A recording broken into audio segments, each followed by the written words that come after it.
Hello, everyone. Hope you're having a fantastic day. My name is Kmart, and I want to talk about some basketball. And today, we are talking about the Phoenix Suns and where they stand heading into the new season, where the expectations uh, should be for this team. So, for Phoenix, last year was their first season of its big three of Kevin Durant, Devin Booker, and Bradley Beal. Obviously, things didn't go fully according to plan, with the team getting swept by Minnesota in the first round. So they make a couple of minor changes in the offseason. They pick up a new head coach in the form of Mike Budenholzer. And now, where do they stand? Are they in a better position here than they were last season?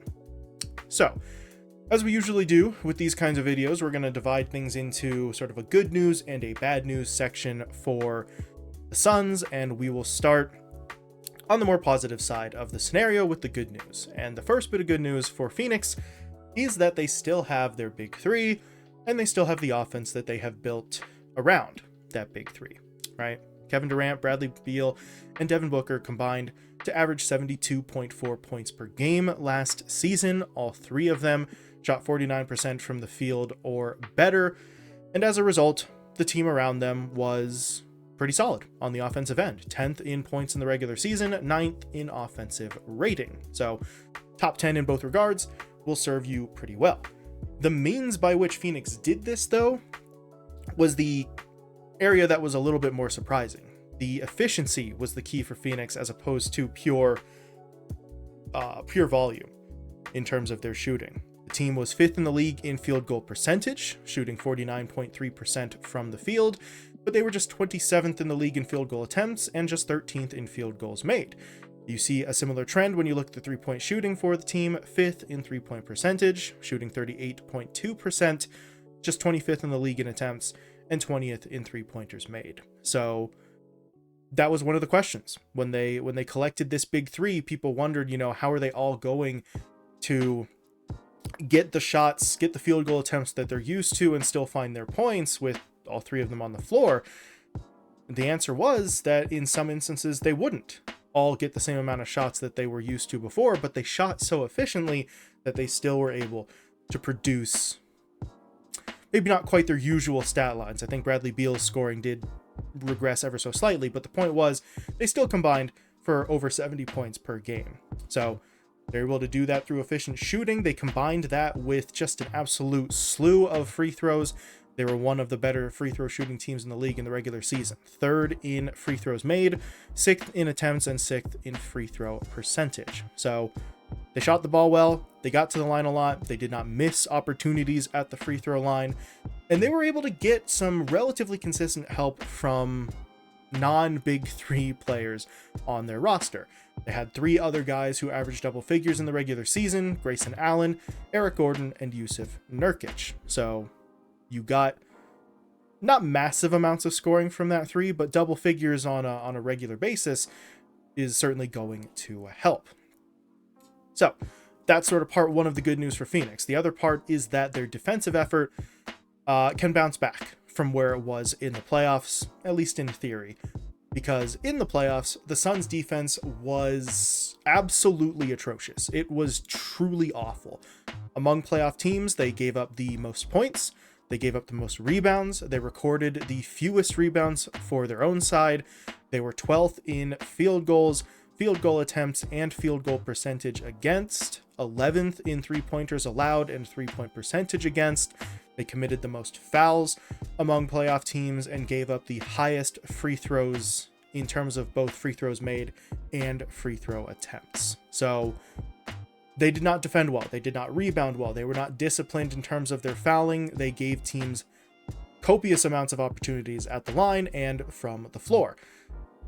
But in the regular season, that is not the way that the Phoenix Suns defense played. In the regular season, they were, well, maybe not elite, but certainly better. 13th overall in defensive rating, 13th in points, 8th in field goal percentage against, 3rd in rebounds allowed, 7th in free throws allowed, 9th in free throw attempts allowed, and 6th in the league in blocked shots. So Again, like I said, that's not an elite defensive unit, but it's in the top half or better in a lot of those categories, most of those categories, in fact.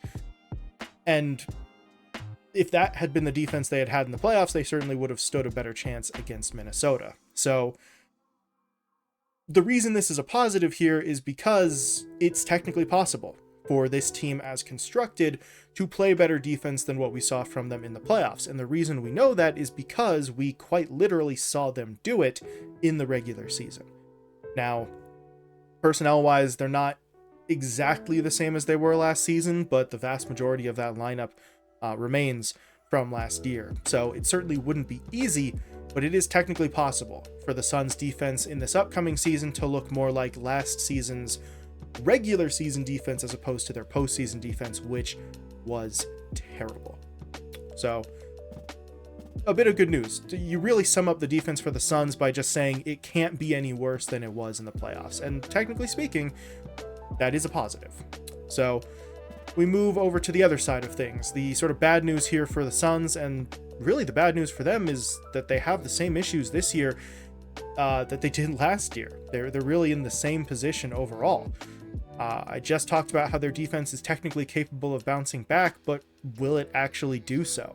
There's a huge difference between technicalities and hypotheticals and actually executing on the defensive end, right? A lot of the personnel is the same. So they could play the same sort of defense they did last year in the regular season. They could also continue to be a terrible defensive unit like we saw in the playoffs.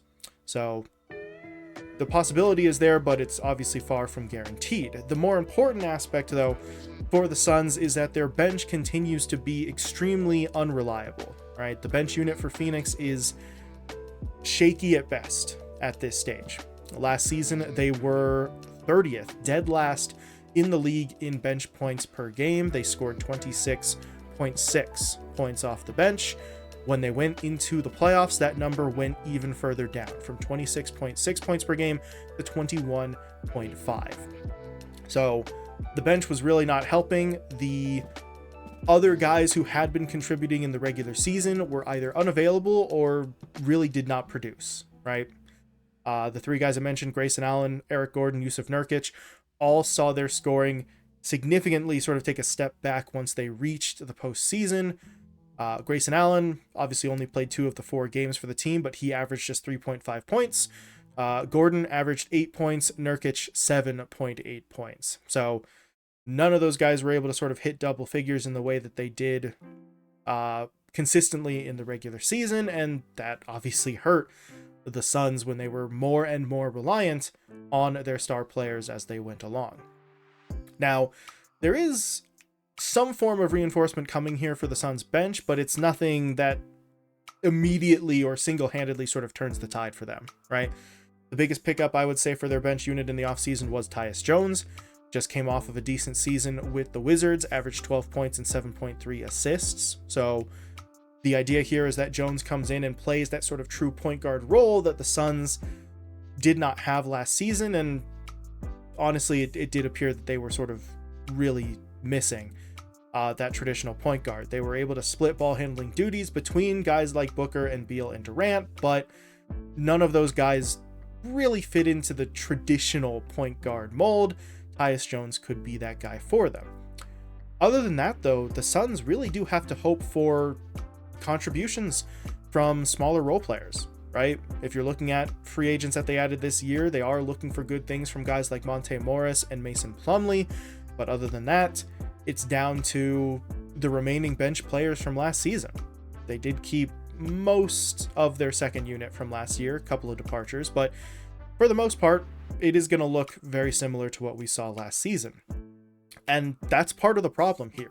If you're looking at the Suns' bigger picture, they have the same issues that they had last season, and their potential solution, quote unquote, is pretty much the same as it was last year as well.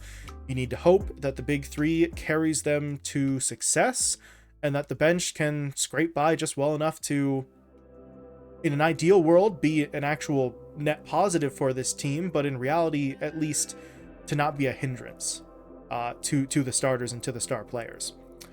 They need a better defensive effort. They need to look more like their regular season form than their playoff one, and obviously their star players have to continue to produce. But as I said, this is exactly where we were last season for the Suns. Very little has changed. There's been some minor personnel changes on the roster. Obviously, Budenholzer at the helm instead of Frank Vogel might have an effect, but the overall situation for the Suns remains where it was last season, and considering how last season ended for Phoenix, that's probably got some people worried, concerned, whatever word you want to put in there, but it is what it is. The Suns did not do a whole lot to dramatically change their situation, so they just have to run it back and hope for the best. But really, that's all I got.